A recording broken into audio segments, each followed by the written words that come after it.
seat at a place called the Pavement, or Lithostratus, and in Hebrew it was called Gabbatha. Now Gabbatha in Hebrew means the high place. So this is the highest place in the city, elevation-wise. So if Pilate was at the Antonia Fortress down by the temple, it doesn't make sense why you call it the high place, the high hill. So all of this is an argument for, like I say, New Testament scholars are in agreement now that this would be the place where Pilate tried him. Now it was the day of the preparation of the Passover, and it was about the 6th hour, and they said to the Judeans, "Here is your king!" And they cried out, away with him, crucify him!" And Pilate said to them, "Shall I crucify your king?" And the chief priests answered, "We have no king but Caesar." And then he handed over to them to be crucified. All right, the scourging before. The Judeans are crying, "Crucify him," not scourge him. So when we say, well, Pilate, he really kind of likes Jesus. He didn't want to do that. Pilate was the one who decided to scourge him. Because the idea of a scourging is so you won't have to crucify him. So you'll bleed him out. But somehow Jesus survived the scourging. Now the scourging is not a whipping, it's not a beating.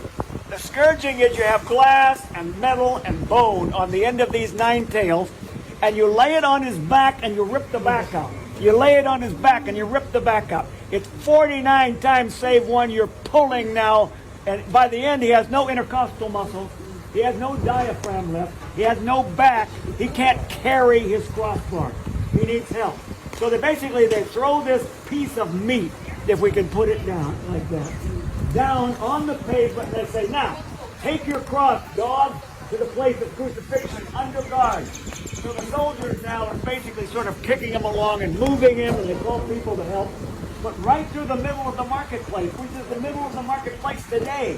So I'm going to lead the group, and Marcos is going to come behind the group, so we keep us together, and we'll be going through the marketplace exactly where it was, the Decumanus, in Jesus' day. We came up here some years ago with the Columbia Bible College, Columbia International University in Columbia, South Carolina. I did their tours for something like 10 years, going way back.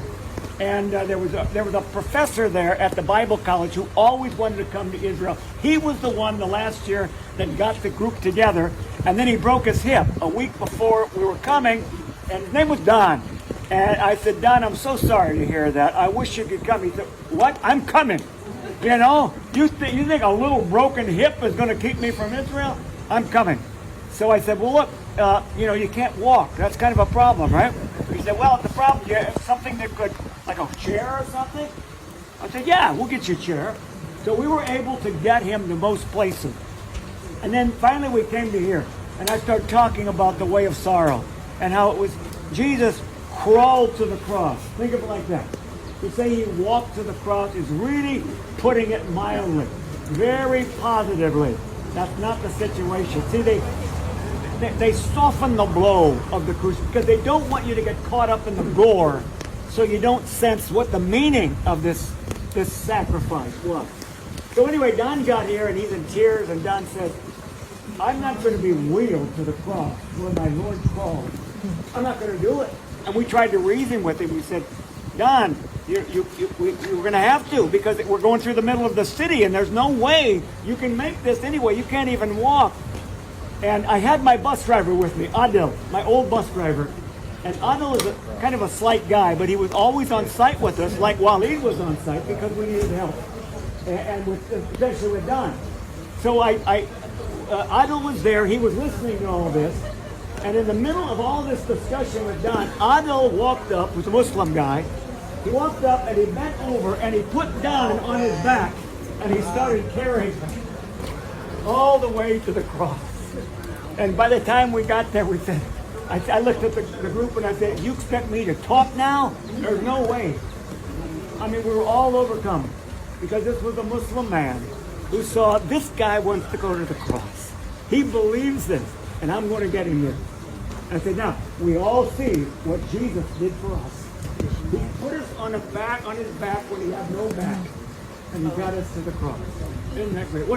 And I'll never forget that moment. That had to be 24 years ago or something like that, but it's as fresh in my mind as it is. the day Don got to the cross. Don's passed away now, but you know, everybody that was on that tour will never forget that.